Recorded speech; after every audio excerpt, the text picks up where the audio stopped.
est-ce que vous l'approuviez, de la création d'une direction de la sécurité à l'Élysée complètement autonome de vos services, monsieur le ministre d'État.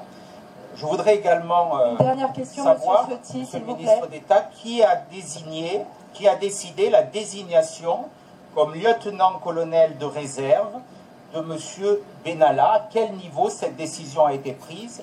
Est-ce qu'il y a eu une intervention de l'Élysée en faveur, à votre connaissance, en faveur de cette nomination? Puis dernière question, est-ce que vous avez saisi la CNCTR de demande d'écoute téléphonique ou d'interception de sécurité qui aurait pu être demandée directement ou indirectement par M. Benalla? Je vous remercie, Monsieur le Ministre.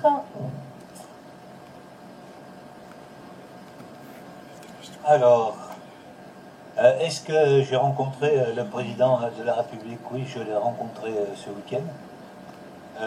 Avons-nous parlé des faits le moins possible? Je rêve le moins possible. La discussion est simple. La vérité, rien que la vérité. Les faits, rien que les faits. Non, le président de la République était plutôt préoccupé de l'avancement de la réforme constitutionnelle et des blocages qui pouvaient exister. À mourir de rire. Deuxième point. Sur les faits reprochés. S'il vous plaît. Sur les faits reprochés à M. Benalla. Sur les faits reprochés à M. Benalla, je n'en avais jamais entendu parler avant.